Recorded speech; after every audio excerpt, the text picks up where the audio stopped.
Hey, Shawnee from speedqbview.com. So let's talk about insertions for FMC. Now, I talked about a different solve I did earlier in a different video, and I'm going to go back to that one first. So this is the one that I'm talking about. I'm going to move these out of the way for just a second. And what I did was I built 2x2x1 block, a couple of those, got the pair, and then I end up throwing in, it says U-perm insertion. Now this doesn't look like a U permutation like normal, and then it says F2L finishing in OLL. So how does that work? Now before I show you this one, the U permutation a lot of people do, which is this, is 11 moves and not that efficient, with at least for fewest moves concerned. If you do the U permutation that looks like this, that's really not efficient because you can't do M slices in FMC, and that would actually count as 2 moves. Now, what you can do is this algorithm, where if you have, let's say,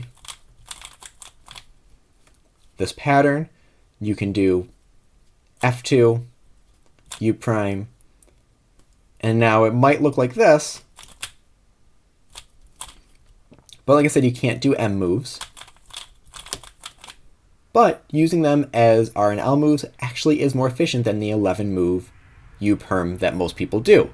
So we'd have 1, 2, 3, 4, 5, 6, 7, 8, 9. So that saves you a move. Now that's actually what I did here. So I had my solution for the scramble that left me with a U permutation. So I'm going to do the scramble.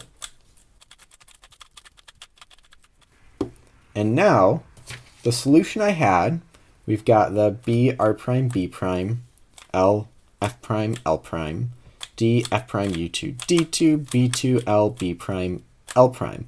And that got me to the 2x2x3 pair.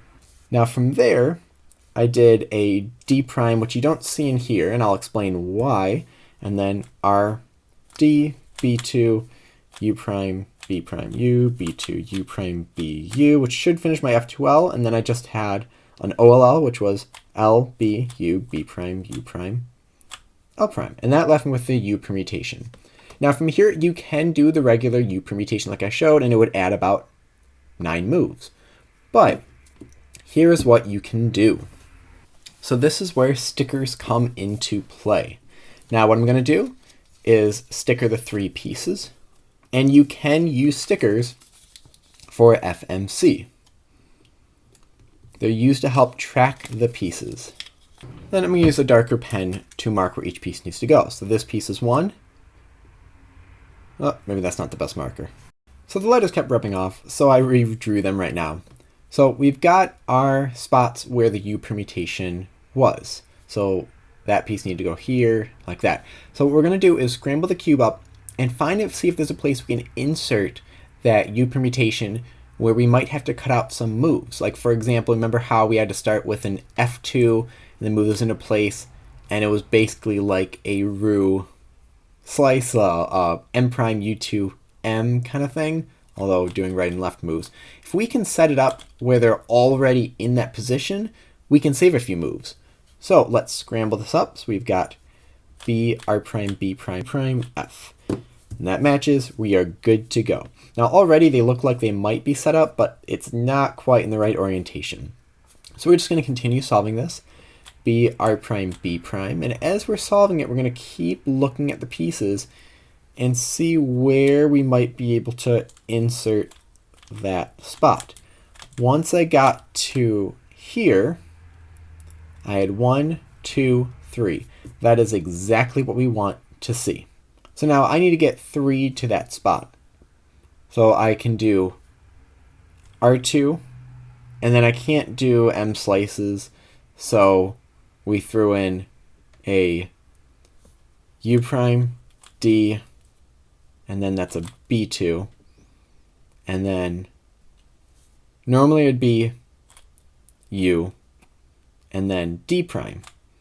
But the move that was originally there was another D prime. So we could eliminate another move by just making it a D2.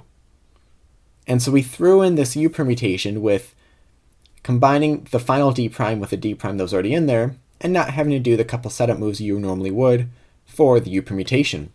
And then RD B2, U prime, B prime, U, B2, U prime, B, U. We're back to the same oral L that we had before, but the edges are in a few different spots, so then when I do it, it solves it completely. So that is an insertion. Now, with what we have right here going on, we have what could be a really nice insertion. So we've got these three corners, and we can throw in an A permutation somewhere or a commutator, which commutator is what I'm going to go over in the next video and how it works. And let's see if we can find one to throw that in there in the next video. And I will see you then.